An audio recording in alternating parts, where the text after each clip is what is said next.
RT is catching up with John Perkins, economist, activist, and author. One of his best-selling books, Confessions of an Economic Hitman, has been translated into over 30 languages. It is an insider's account of the alleged exploitation of third world countries by the American government. Sir, thank you very much for sitting down with us. You have been an economic hitman for about 10 years. What exactly does that job entail? We economic hitmen have created the world's first truly global empire. And it's the first empire in history that's been created primarily without the military, through economics. And we work many different ways, economic hitmen, but perhaps the most common is that we will identify a third world country that has resources our corporations covet, like oil, and then arrange a huge loan to that country from the World Bank or one of its sister organizations. But the money never actually goes to the country. Instead, it goes to our own corporations to build big infrastructure projects in that country, things like power plants and industrial parks and highways that benefit a few wealthy families in that country, as well as our own corporations, but don't help the majority of the people. The whole country is left holding this huge debt, and it's such a big debt that they can't repay it.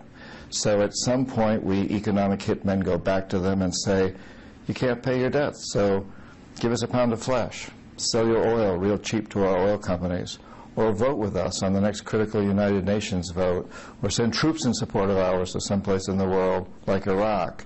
When we fail, then what we call the jackals step in, and these are people who overthrow governments or assassinate their leaders. And on the very few occasions when both the economic hitmen and the jackals fail, as we both did in Iraq, then and only then does the military step in.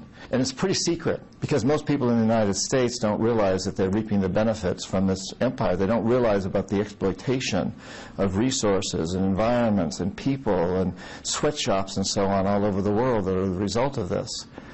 I think it's fair to say that this process is a huge threat to democracy. And if the majority of the people who vote in the country don't understand this most basic principle of our foreign policy, then we're not informed. And if we're not informed, it's hard to say that we're voting truly democratically, which I think is a big concern.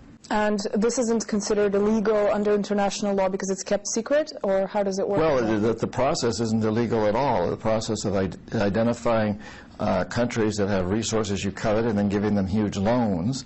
And through macroeconomics, you can in fact show that when we make these loans to these countries, the economy increases. But what wasn't shown, what isn't shown, is that in many of these countries, only a few people really benefit, and they are really the major contributors to the economy, the very wealthy families.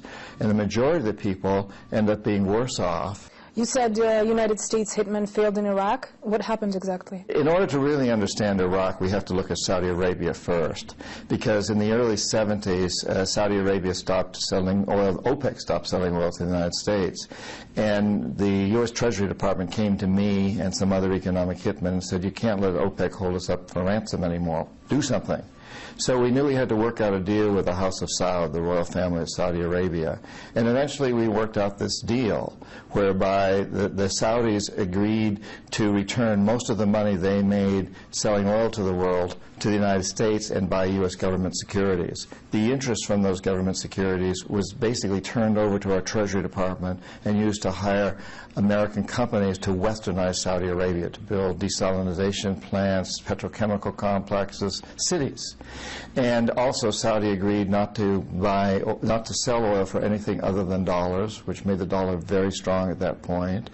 And we agreed to keep the House of Saud in power. It was an amazing deal that we put together. And after that was so successful, we decided we ought to sell the same deal to Saddam Hussein in Iraq. Iraq was the next largest producer of oil. We wanted to get Saddam in bed with us, basically. And but he wouldn't buy. He wouldn't accept it.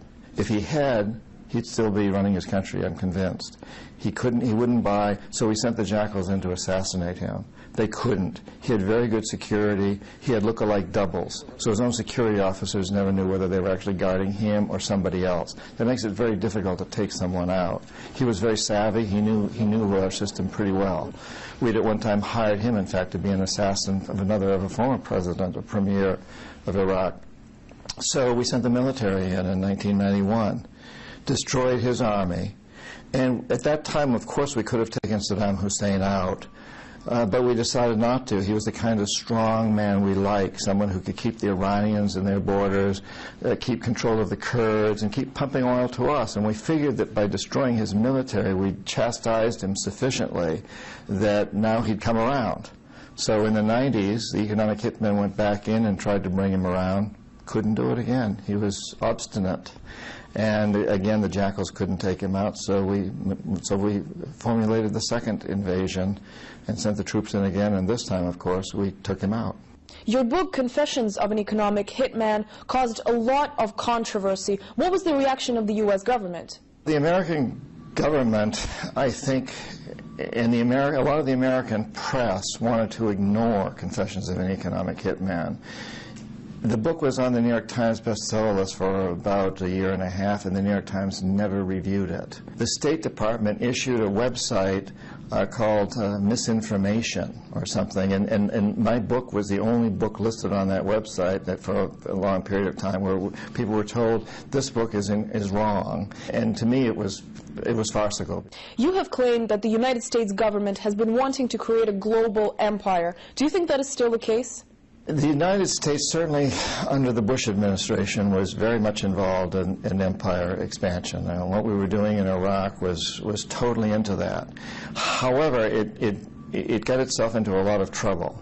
So by being in Iraq and Afghanistan in such a big way, so committed, it meant that when Hugo Chavez of Venezuela, for example, got on the bad side of the administration and the CIA was sent in to overthrow him, a coup was staged in 2002 against Chavez, and Chavez was able to overcome the coup. And at that point, under older regimes, we would have gone in and done something much more massive against Chavez. But because we were so overextended in Afghanistan and Iraq, the Bush administration really had its hands tied. It couldn't go into Venezuela.